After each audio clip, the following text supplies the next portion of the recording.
அழகை காண வேதம் தன்னை கேட்டு நீ நடந்து வரும் அழகை காண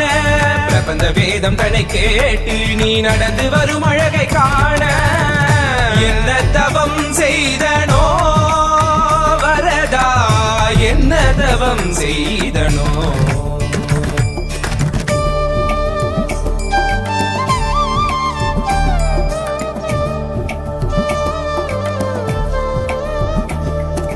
குடகினிடகினில் கோபுர தரிசனம் கொட்டையார் கண்டு மகிழ்ந்திட்ட தரிசனம் தேவர் யாவரும் தரிசனம் கண்டிட காஞ்சி மாநகரில் தவமாய் கிடந்திட இந்த மார்புதனில் 3 நாச்சியரை சுமந்து பறந்து வரும் சுந்தர வரதா 2 குடைகளுடன் கருடன் மீதமர்ந்து திருவடி காட்டிடும் கரிகிரி வரதா.